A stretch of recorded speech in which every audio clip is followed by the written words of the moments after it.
രാഹുൽ ഗാന്ധി ഉയർത്തിയ തെരഞ്ഞെടുപ്പ് ക്രമക്കേടിന് പിന്നാലെ ഓപ്പറേഷൻ സിന്ദൂർ മാത്രം പരാമർശിച്ച് ബംഗളൂരുവിൽ പ്രധാനമന്ത്രിയുടെ പ്രസംഗം. രാജ്യ താൽപര്യത്തിന് മുൻഗണന നൽകേണ്ട സമയമാണിത് എന്നാണ് പ്രധാനമന്ത്രിയുടെ പരാമർശം. മെട്രോയുടെ യെല്ലോ ലൈൻ ഉദ്ഘാടനത്തെത്തിയാണ് മോദി ബംഗളൂരുവിൽ പ്രസംഗിച്ചത്. मैं पहली बार बेंगलुरु आया हूं।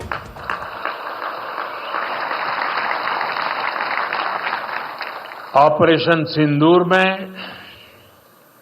भारतीय सेनाओं की सफलता सीमा पार कई किलोमीटर भीतर आतंकवादी ठिकानों को नेस्त नाबूद करने की ताकत और आतंकवादियों के बचाव में उतरे पाकिस्तान को कुछ ही घंटों में घुटनों पर लाने की हमारी क्षमता അതിൽ ഇപ്പോൾ ബംഗളൂരുവിലാണ് പ്രധാനമന്ത്രിയുടെ പ്രസംഗം എന്നതിലാണ് അതിന്റെ കൗതുകം.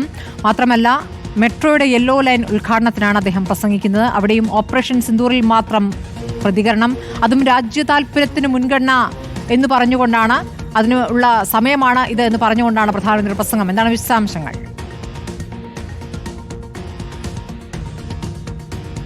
കൃത്യമാണ്. 2-3 ദിവസങ്ങൾക്ക് മുൻപാണ് രാഹുൽ ഗാന്ധിയുടെ വലിയ റാലി, പ്രതിഷേധ റാലി ബംഗളൂരുവിൽ നടന്നത്. അതിന് പിന്നാലെയാണ് ബംഗളൂരുവിൽ പ്രധാനമന്ത്രി എത്തുന്നത്. ഏതെങ്കിലും രൂപത്തിലുള്ളൊരു മറുപടി ഈ വോട്ട് മോഷണവുമായി ബന്ധപ്പെട്ടുള്ള ആരോപണങ്ങൾക്ക് ഉണ്ടാകുമോ എന്ന സംശയമുണ്ടായിരുന്നു. പക്ഷേ ആ വിഷയങ്ങളൊന്നും പ്രധാനമന്ത്രി സംസാരിക്കുന്നില്ല. മേക്ക് ഇൻ ഇന്ത്യയിൽ ഊന്നിയായിരുന്നു പ്രധാനമന്ത്രിയുടെ പ്രസംഗം. രാഹുലിൻ്റെ വിമർശനങ്ങൾക്ക് മറുപടിയില്ല. മാത്രമല്ല, ഈ ട്രംപുമായി ബന്ധപ്പെട്ടുള്ള താരിഫ് വെല്ലുവിളികൾക്ക് പരോക്ഷമായ ചില സൂചനകൾ നൽകിക്കൊണ്ടുള്ള മറുപടിയുണ്ട്.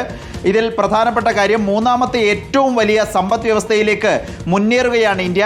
രാജ്യ താൽപര്യത്തിന് മുൻഗണന നൽകേണ്ട സമയമാണ് ഇത് എന്ന് പ്രധാനമന്ത്രി പറഞ്ഞു വെക്കുകയാണ്. ശരി, ആദിൽ പാലോടാണ് വിവരങ്ങൾ നൽകിയത്.